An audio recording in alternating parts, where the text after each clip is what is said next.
قد كفاني علم ربي من سؤالي واختياري فدعائي وابتهالي شاهد لي بافتقاري.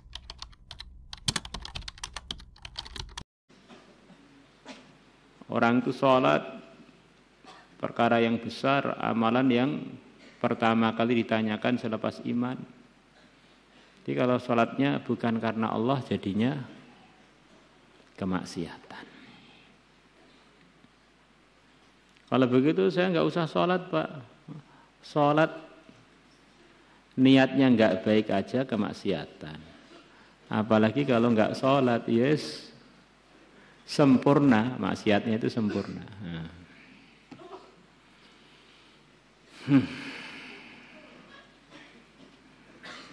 Di antara kebaikan adalah pertemuannya suami dengan istri.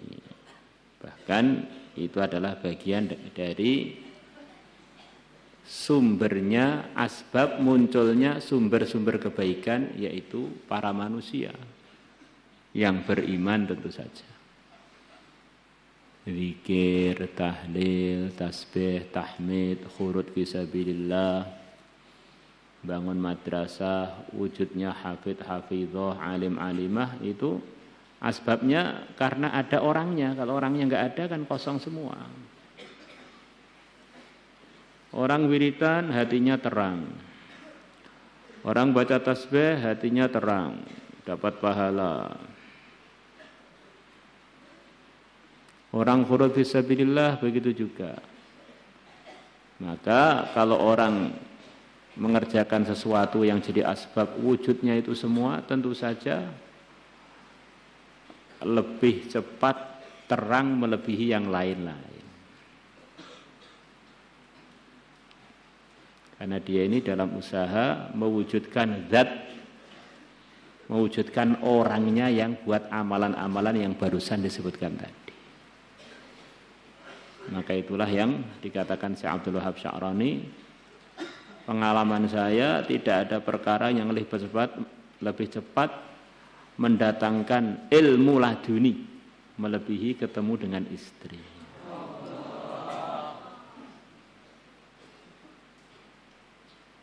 Begitu juga istri ketemu dengan suami. Nah ini kami ini pelajar-pelajar gimana Pak? Kalian sekarang ini bagiannya bagian niat, bukan bagian praktek. Orang itu ada waktunya. Dan kalau orang itu sebelum waktunya kok pengen mewaktu-waktukan, nanti jadinya bisa kebalik, jadi nggak baik. Ada orang kalau sudah waktunya ayahnya meninggal, ibunya meninggal, dia dapat warisan.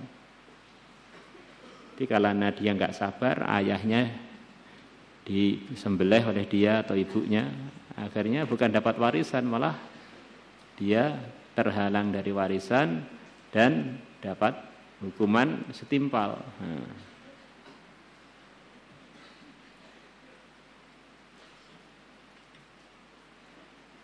Man ista'jala syai'an qabla awanihi 'uqiba bi hirmanihi.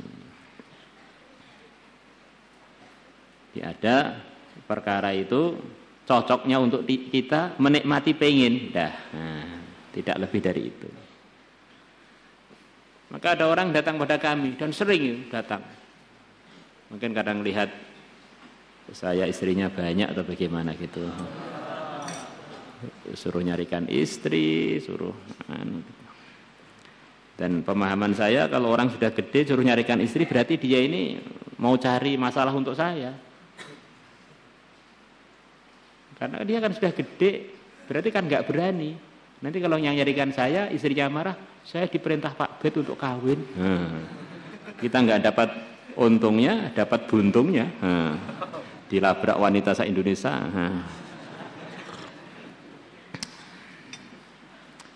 Gimana minta amalannya supaya punya istri lagi, tidak risiko, tidak itu. Mudah. Tapi harus serius dengarkannya. Apa itu? Ada kawin lagi yang tanpa risiko, tanpa perlu nyarikan kontrakan istri, tanpa perlu biaya tambahan, tanpa perlu cari mertua baru.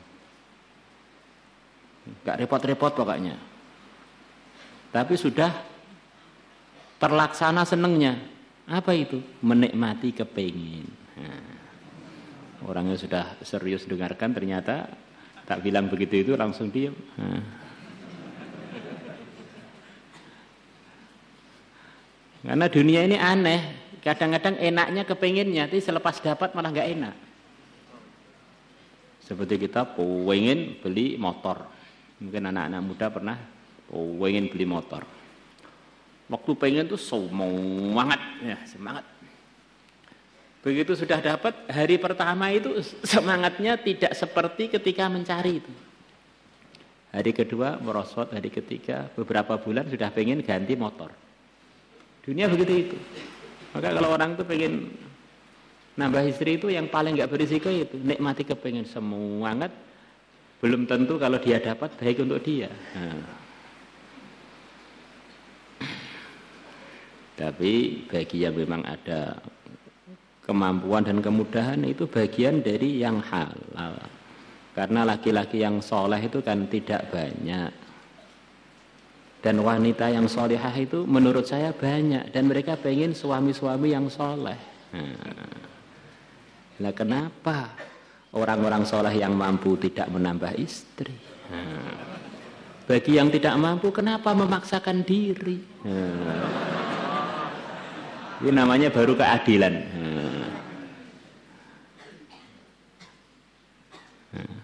Keadilan bagi seluruh rakyat dunia. Yang tidak mampu jangan memaksakan diri. Yang mampu kenapa kita cemooh dan kita halangi?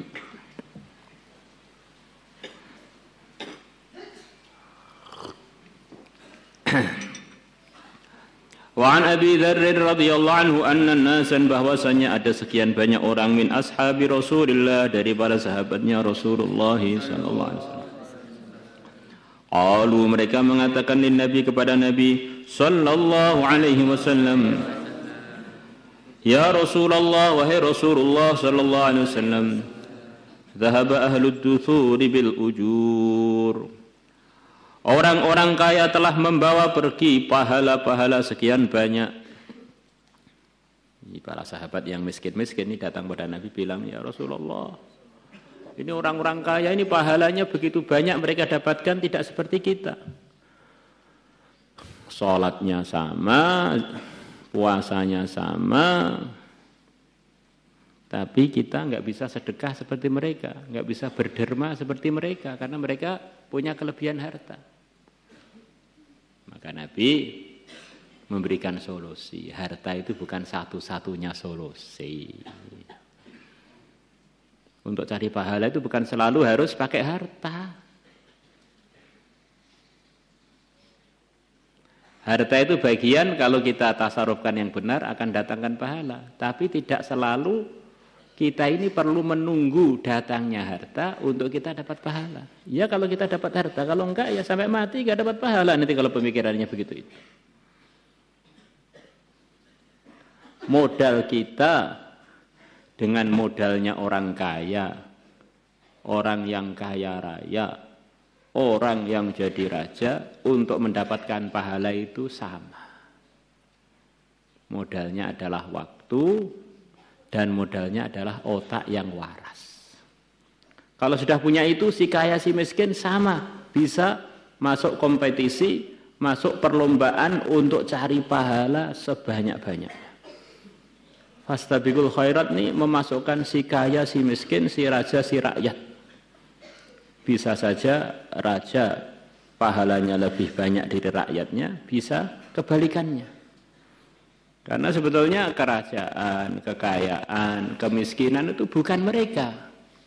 Itu adalah ujian-ujian untuk mereka. Merekanya yaitu yang punya waktu dan otak waras itu.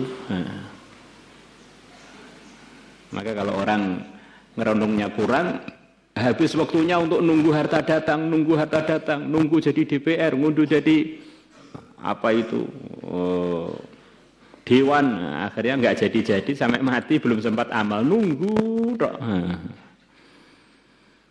Di antara kesimpulannya, manusia ini banyak kelemahan, banyak kekurangan. Tetapi kalau dia kelola hidupnya, dia kelola badannya ini sesuai dengan yang diridhai Allah, maka dihargai mahal oleh Allah. Walaupun perkara itu sepertinya kotor, tetapi kalau dikelola sesuai ridhonya Allah, jadinya menguntungkan. Karena debu itu kan kotor. Tapi kalau debunya di dalam memperjuangkan agama Allah, debu tadi akan menyebabkan dia terhalang dari api neraka. Namanya air mata dia nggak terlalu bersih lah. Mungkin kita akan sulit nyari orang yang mau minum atau jilati air mata. Tetapi kalau netes karena takut kepada Allah, itu akan menghalangi pemilik mata tadi, menghalangi dirinya dari api neraka. Namanya orang itu lapar karena puasa, ya akhirnya perutnya kosong, akhirnya bau mulutnya tidak enak. Tetapi karena itu dalam ridhonya Allah, di sisi Allah lebih wangi melebihi minyak misik. Namanya ketemu istri, ketemu suami itu kan perkara pesing, ketemu dengan perkara pesing. Itu puncak keinginannya manusia itu begitu lemahnya. Yaitu dia pengen menemukan perkara bau dengan perkara bau, kata sebagian ulama. Di puncaknya manusia begitu itu. Lepas ngaji lama, tahasus, ngapal Quran, apa ujung-ujungnya mau nikah? Nikah itu apa toh? Mengumpulkan perkara pesing dengan perkara pesing. Puncaknya gitu. Tetapi kalau dikelola sesuai dengan ridhonya Allah, berpahala. Maka kita ini ada pahalanya itu ya kalau ikut ridhonya Allah, kalau enggak ya kita ini bagian dari binatang. Akhirnya enggak layak untuk masuk surga, jadi bahan bakarnya api neraka. Waquduhan nasu wal hijar. Maka kita lihat diri kita, ingus kita, keringat kita, penguk semua itu. Tapi kalau kita gunakan fisabilillah, semuanya dihitung amal. Orang menyiapkan kudanya untuk berjuang, kotorannya, keringatnya, ingusnya, semua yang dari kuda tadi, loncat-loncatnya semuanya dihitung pahala bagi yang punya. Bagaimana kalau yang disiapkan badan dia? Ketiaknya yang bau, ingusnya, ilernya itu ada nilai semua di akhirat sana gara-gara dia menggunakannya sesuai dengan ridhonya Allah. Kalau enggak ya murni iler, murni keringat penguk, murni itu.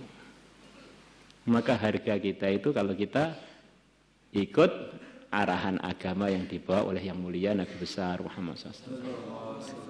Maka akhirnya kita ini berani ngambil keputusan. Aku kira ini ngeregani, ini gak ngamalnya aku. Kalau orang itu gak amal agama, dia ini hanyalah kulit yang di dalam kulit itu terbungkus tulang, daging, darah, dan kotoran.